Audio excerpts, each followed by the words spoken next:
Here we go. This is closing time with Realtor Tom. Today, posted an article on LinkedIn, um, and it's entitled "How to Buy a Home in 5 Easy Steps with Realtor Tom."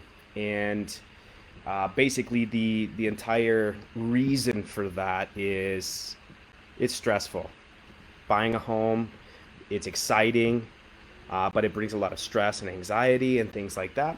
So my plan, reduce as much of that stress as possible, and do that by condensing it into a system process, and then just make it a repeatable thing over and over and over again. It's easy to just do it as long as you follow process.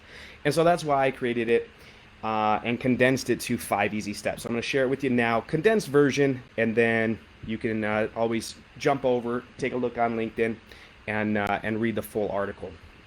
So step one is the initial consult. So you have either found me through any social media platform, you ran into me in person, found my phone number, referral from a friend. Either way, the entire process starts with figuring out what home means to you. So we have a conversation. We discuss your family. We discuss some wants and needs just briefly, and then we set up some next steps. But it always begins with the initial consult. Step two is the home wants and needs. Now we further this process by formalizing it in, I send you a document, and basically it allows you to put down all of your thoughts on paper. So how big of a house do you want? How many, how much square footage? What's the bedroom, bathroom count? What location? Do you want the master down or up? Or, all these different search criteria that'll help you basically tell me what home looks like for you. So that's the home wants and needs. At this point, we want to also make sure that we connect you with a lender to establish your buying power. So it's important to make sure that we're looking at the right homes at the right budget.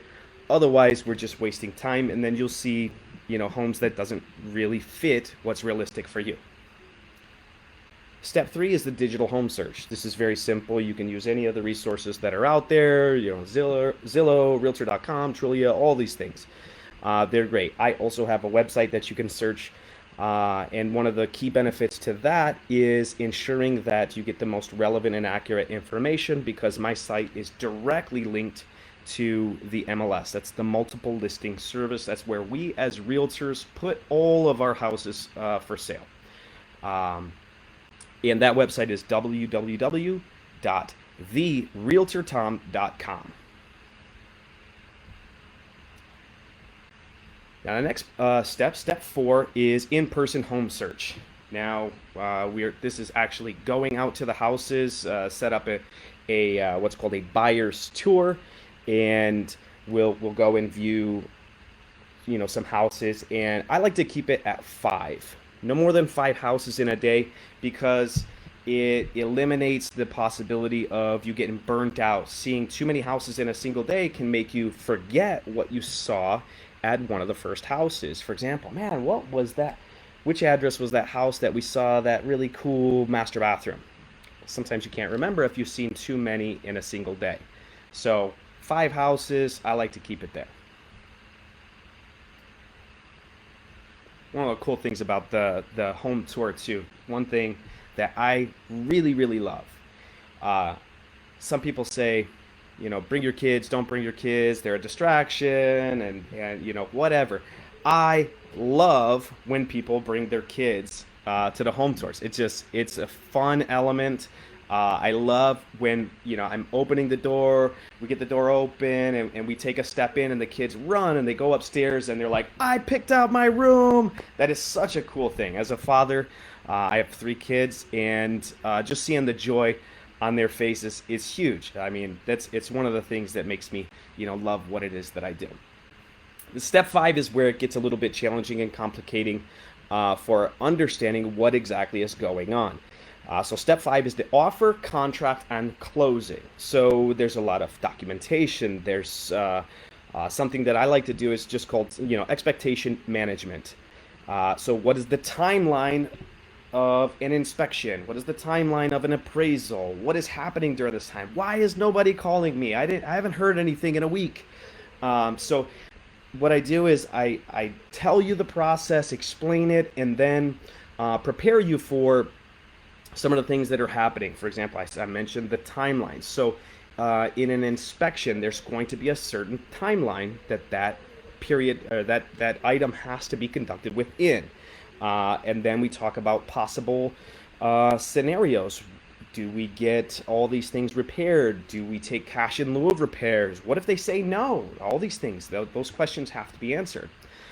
Similarly with the appraisal, what is the timeline on that? Why during that time period have I not heard anything? Sometimes it can go, 10 days without getting any new information. So during that time, I like to make sure that I text, call, email, something, small touches, just to let you know I'm thinking about you, but I don't have any new information. Now that's difficult in one hand, but at least you understand what is going on and you don't feel like you're in the dark. And then after that, you're going to closing. You meet up at title. What am I supposed to bring? Can I do a cashier's check? Can I wire the money instead? All of those questions answered during that time. And then you close. When do I get my keys? All those questions are answered.